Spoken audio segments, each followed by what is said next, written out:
Eto na nga. At ano na nga. Ano na yan, Jim? Ano yan, Jim? Kamusta, paring Mark? Ayos naman. Ito, medyo busy. Medyo biglaan din itong recording natin. Bigla na lang. Sumusulpot dito sa bahay. Pagpasensyaan mo na, Mark. Ano naman eh. Sige, pero ano naman tayo. Lagi naman tayo. Ano tayong boys? Okay, meron tayong pakape ngayon. May pakape. Tapos meron tayong mga tira-tirang ano dito. Red ribbon. Wait lang, pre. Parang kinakabahan ako. Tira-tira. Saan ba galing yun? Hindi, pre. Binili ko ito kagabi. Okay. Kasi gusto kong matikman yan. Akala ko kasi, pre, yung sa mga Masarap daw yan. salamay, pre. Kasi, Hindi, pre. Hindi tayo nuha na doon, pre. Ang technique doon, pre, kain ka ng anli yun eh. Anli. oo. Huwag mo lang iuwi kasi ano ka sa pamahiin nun, pre. Baka madala mo eh. Oo. Kumbaga doon, ubusin mo na, Ubusin mo pukanin mo na. na. Damihan mo na. Kapalan mo na mukha mo kasi kapag inuwi mo pa yun, ano na yun eh, ibang level lang kapal na mukha na yun, ano na yun eh. Ibang level lang. Pagkapatay gutom. Sorry. Ibang level lang kapal. Ibang level na yan. Pagka walang hiya. Parang sinamantala mo yung Sinamantala mo yung Yung hindi naman actually pero ano naman talaga moral ano na lang yun eh. parang common sense na lang. Oo, kasi napag pero kung iuwi mo, wala naman talagang magagalit. Wag mo lang siguro paalam dun sa sa may pamilya. Pero dadali mo na rin yun hanggang bigla na lang yung isipin mo, naglalakad ka isang tapos bigla mo maalala sa isip mo, nag-uwi ka ng pagkain. Yun yung yung pwede natin masabing walang masamang sumunod sa pamahiin. Oo. Tsaka naman, di ba? Wala namang sa'yo. Wala namang sisita sa'yo kung gagawin mo. Pero, konsensya mo. Konsensya mo na lang. Isipin mo, pre, nalaman ng mga nun. Di ba, kunwari, hindi mo alam na alam pala ng mga tropa mo yun na ginawa mo yun, pre. Easy. Tuwing makikita nila, yun na yung magiging nila sa'yo. Magiging bansag pa sa'yo, no? Ayan si nag-uwi ng pagkain sa Naging ka pa yun, no? Tampulan ng ang kasi ng pamahiin, di ba? Parang dinala mo yung spirit doon sa bahay. Meron din naman talaga yun. Oo, hindi siguro nakikita ko, ginawa lang siguro yung pamahiin na yun kasi para hindi iuwi ng mga tao. Para kasi marami pang pupunta eh. Oo. Panakot baga. Okay. Kung maraming pupunta, mauubusan naman sila. Kung tatlo-tatlo may, alam mo mga Pinoy pre. Basta pwede mag-uwi. Hindi naman mag-uwi ng isa lang yan eh. 3-4 iuwi niyan. Kung kayang iuwi lahat, iuwi lahat eh. Ganon. So siguro yun na lang sinabi para may matira naman para sa mga bibisita. Ang gandang yan pre Ang gandang analysis yan Ngayon ko lang din naisip bakit nga pala nauso? Kasi lahat ng pamahiin may parang pinanggalingan. May pinanggalingan. May dahilan. Kahit na gaano pa ka yan. Yung example ng pagwawalis ng gabi. Share ko lang. Ang ibig sabihin nun, 'di ba pag nagwalis ka ng gabi, pamalasing ka daw. Oo. Kasi nung unang panahon daw kasi walang ilaw. So dahil walang ilaw, pag mawawalis ka, yung mga parang siguro mga yaman or mga diamante o mga mahalagang gamit na nawalis mo. Yun yung parang nagiging ng malas kasi nga naiwalis mo. Kaya wag ka magwawalis ng gabi. Yung pala yun. Pero hindi gumagana sa magulang ko yun. Hindi, magwalis ka. Hindi, yung iba yung ginagawa, magwawalis pero hindi ilalabas ng bahay, sa gilid lang. Sa gilid lang. Kumbaga sa pinto, nandun lang. O nasa dustpan lang. Or may parang trash bin na sa loob ng bahay. Oo. Ibig sabihin, winalis mo pero hindi mo pinalabas ng bahay. Yun yung Ano ba mawawalisin? Malas? Hindi ba kung mawawalisin hindi. Yung malas? Dapat ibig sabihin, sa bahay yun. Swerte. Hindi, pag nagwalis ka daw ng gabi, mamalasin ka or yun yung pamahiin. Hindi. Naalala ko na. Naalala mo na. Pag ang mawawalis sa gabi ay binawalis mo din daw ang iyong swerte. Yun. Kaya yun yung parang origin kasi nga dati walang ilaw. So yung mga diamante mo, mga mga yaman mo, yung mga barya-barya, So para Mawawala. lang sa mga mayayaman yun. Kasi yung mga mahihirap nun, kubo lang. Yung mga, Oo nga, kawayan lang. yun Hindi, nga. hindi tatalab sa kanila yun. Pwede sila magwalis. Hindi, depende rin kasi baka mawalis rin nila yung mga ano eh. Anak nila. Okay, mga pato. yung mga tabako, yung ano, tsinelas. Mga Malboro. Sabi, Sabi, dati tingi-tingi lang yun. Malboro. pang 3 araw na stick ko na yun eh. Tatlo lang yun. Hindi Wala, naman yan. nakuha ng kapitbahay, wala na. Sabagay, malas. Tama. Maganda. Applicable naman pala sa lahat. Oo, lahat ano siya, universal. Magandang ano yan ah. Ano ba? Ano bang mga pamahiin mo, pre? Yung ano, pamahiin kong, ngayon ko lang na-realize yung ano, pre, yung panakot ng mga matatanda dati. Kung pag ayaw kumain ng mga bata. Ano yun? Yung kaluluwa mo daw makukulong sa kaldero. Oo, tama. Ang ano niyan, pre, ang simula niyan, ang sinasabi niyan, pag hindi ka kumain ngayon, natulog ka, yung kaluluwa mo magugutom. Ngayon pupunta yun sa kusina. Maghanap ng kaldero yan. Pag nasaraduhan ka doon, makukulong ang ang kaluluwa mo sa ano. Kaya ngayon ikaw, kahit gutom ka na, antok ka na, pipilitin mo kumain ngayon. Tapos, pagkatapos mo kumain, bawal ka naman humiga kasi Babangungutin ka. babangungutin ka daw. Yung ano, nireport ko nung college, yung batibat. Batibat. Kasi may ano, yung batibat is ano, yung matabang babae na ano. Babae ba lalaki? Yung nasa mga story is matabang babae siya eh. Ba't babae?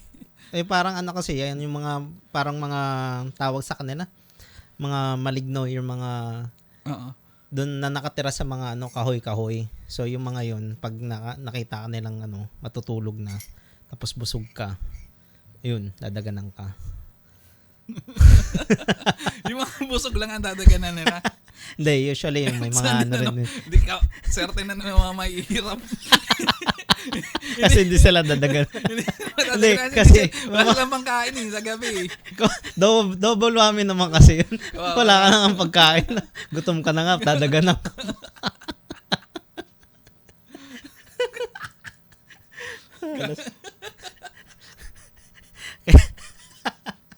Kawawa palagi yung mga ano sa ano, no? Yung mga mahirap sa mga pamahiin. Oo, kaya hindi kami pinapangungot. Mahirap ang kami. Maalas. Usapang college naman, pre. Puta tayo ng talon mo. Magbigay ka ba ng pamahiin? Sige. Nag-enjoy pa ako sa kwentong pamahiin mo. Pamahiin. Ano pa bang ano sa'yo, pre? Ikaw naman, pre. Ako, nakapagbigay na ako ng sana eh. Ang naalala kong pamahiin, pre, yung may pamahiin dati nung bata ako, bawal daw sa bata ang mga kape. Iniwala ka ba dun? O pang nag-gaslight lang ng magulang yun? Kasi may pera kayo nun, pre. Wala, pre. Tayo na yung Milo nga namin, pre. Dalawa kami magkapatid, di ba? Yung Milo nyo, atiin nyo. Pero sa totoo lang, kasi nga naman, hindi, para rin yung sa dun sa, hindi, sa sa magulang mismo kasi, di ba kape, pampahyper yun. Pag naging hyper yung bata. Sa bagay. Aalagaan nyo yun. Ikot ang ikot yun. Sa bagay. Hindi naman batang-bata talaga. Yung mga 5, 6, 7. Oo, ano pa rin yun eh. Sa bagay. Hindi ka makapatulog ka ng hapon, no? Hindi ka makatulog. Legit yan, pre. Kasi paluin ka na nga. Ganun ba pinapagawa sa'yo? Pinapatulog ka rin nung tanghali? Nung tanghali, pre. Oo, pre. Legit yan.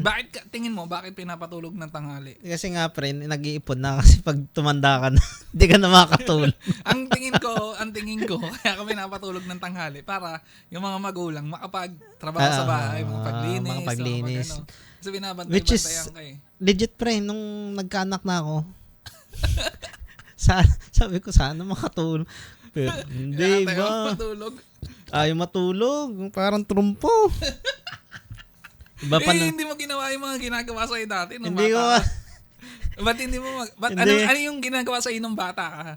Tapos hindi mo siya magawa sa anak mo ngayon? Yung pre, yung sabihin na natin, pre, kasi yung parang norm naman sa atin, parang pinapalo tayo. Tsaka realidad naman tayo. Naman tayo dito. Para kasing hindi ako nasanay na na paluin na or ano sila makontrol yung si Tay-Tay, si baby Tay-Tay Oo.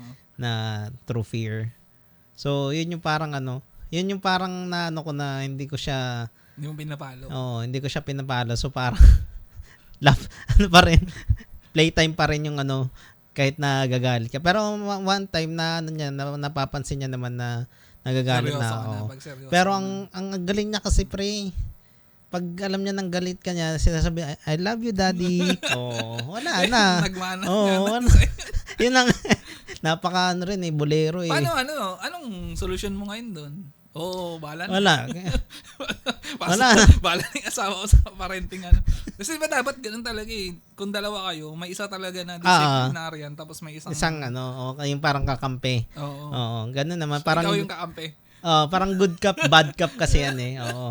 Pero naman to, hindi naman applicable sa lahat to. Minsan, mas masakto lang din talaga. Kasi minsan, needed nyo rin na united front kayo para alam ng bata na seryoso eh. Pero minsan talaga, yun yung inaan namin ni Rose na yung isa, parang para hindi ma-feel ng bata na wala siyang kakampi.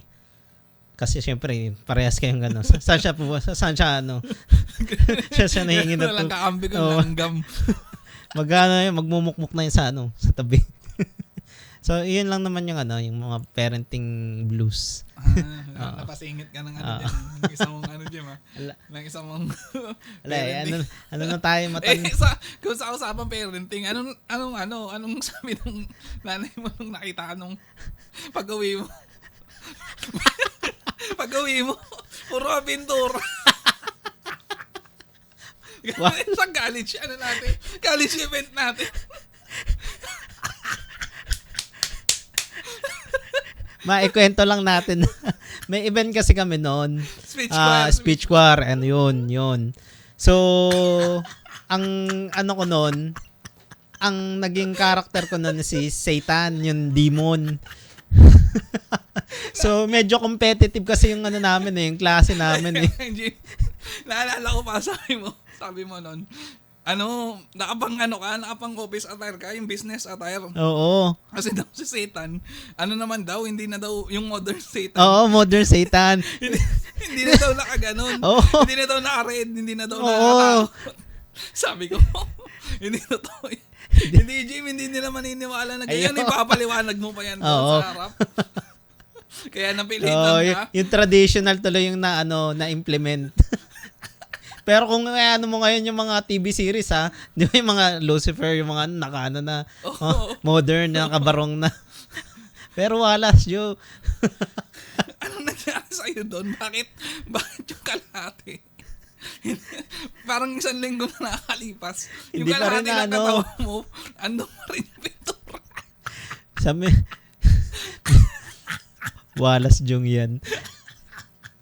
Ang nangyari po kasi yung sa amin nun, inanuhan yung yung buong katawan ko ng pintura. So yung upper body ko, yung washable, acrylic, body paint lang.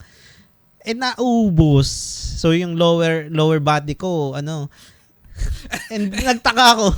May baon pala sila. Ang pinagtataka ko nun, Jim, bakit may dalang boys na pintura? Sinagdala ng boys na pintura. Yun na nga, hindi ko alam. Parang sinadya, pre. Parang pinagplanuhan, pre. Sabi, kukulangin tayo ng body paint. Muli na ka na. Dali mo yung boy sign para sigurado. Pwede namang nakabantalon ka nun. Hindi na pipinturahan yung pinti mo. Oo, pwede. Kahit yung parang black pants na parang Oo. Kung saan namot ng body paint. Hindi. Pero hindi. Hindi. Competitive po yung namin grupo namin. Kaya grabe nung matapos yung speech choir na yun, nandun ako sa CR nung PUP Taguig, naghuhugas. Hindi matanggal-tanggal yung voice. Kahit yung body paint pala, hindi pala yan pag hinugasan mo, hindi pala yan matatanggal lang na parang wala nang nangyari. Oo, wala. May pula-pula may pula-pula kaya medyo pinkish ka yung ko noon, yung balat ko. Hindi. Kasabay ka namin sa jeep. Buti na lang din gabi. Kaya yung ilaw nung is yung yellowish. Kaya hindi masyadong pansin. Malas yun. At ang malupit nun, ng mga after nun, mga 1 week or 2 weeks, may mga, may mga groupings. Oo. So, nandun kami sa bahay nila, Lisel. Kasama ko sila, Jeff. Oo. Kita pa rin yung boysen sa paa ko. Nakita namin pre, nandun ka sa Sonta pre, tapos malungkot. Nasabi, parang may naka-4 ka ata, may nakakita ng pantalon mo dito, yung gym. Tapos yung pag ganun, ganyan. Grabe, sobrang itim pa ng mga pantal. May pantal-pantal ng pula. sabi mo, kiniskis mo na doon, Oo. steel brush. Legit yan, hindi matanggal-tanggal. Kaya nga pwede bang paimbestigahan yan? Maganda malaman natin kung sino talaga may pakulo niyan. Bakit? Kulang ang body paint. Tapos, may naka-reserve Naka-reserve ang boysen, no? Parang nasa hindi ko alam. Kalkulado, Kalkulado. Pare Koy, kalkulado. Kasi kung naman, kulang pala yung budget, nagsabi kayo sa akin, nakahingi ako sa magulang ko ng Oo, parang mag-ambagan na. Pero hindi kulang sa budget yun, Jim. Hindi nga, hindi. Kalkulado din. ang daming araw ang daming Pero, nandiyan na Oo, mas mapapaano pa natin yung kwento na yan pag nakapag-invite tayo dito ng classmate natin. Maganda, makita nila yung perspective. Yung sa part nila.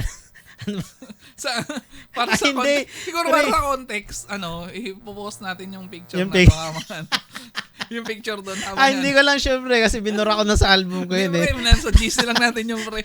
Pag sinabi mo sa GC natin, pahingi ng picture ng Jimmy na kulay pula. Lahat ng kaklase natin, mga tropa nating lalaki niyan. Pero silang kopya nun, pre. Sige, natin yan, pre. Natin yan. Nanapin natin, tsaka if ever i-post natin. Pero mag-invite rin tayo ng iba kasi maganda rin yung mga nangyari dun sa ibang, sa ibang grupo. May nauntog. Speech ko experience nila, Sige. Anong mga group yun? Ay, hindi. Yung pag-usapan natin yung all-star na grupo. Hindi, sa susunod na. Sa susunod. Na-invite natin. Mag-invite tayo ng isang isang all-star. At mag-invite tayo ng ibang grupo para may pantira tayo dun sa all-star na ginawa sa atin. Ginawa sa natin. Parang planado Parang planado, lahat ng mga gaganda boses, lahat ng magagaling. Parang matitino, lahat nagsama-sama Tapos, yung mga latak. Illustrate out. Grabe. Nung una kala mo, goods lang. Nung nung event na, grabe kala mo, sasabak na showtime. Game face Game face. Tapos yun sa atin. Hindi. Parang pang high school. Yung pre?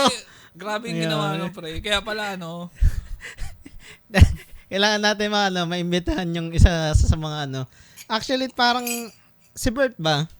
Kagrupo nila? Hindi. Ang kagrupo nila si Mike. Ayan. Si Mike. Si Mike at si Ian. Ayun. Grabe. Next guest natin. Sige.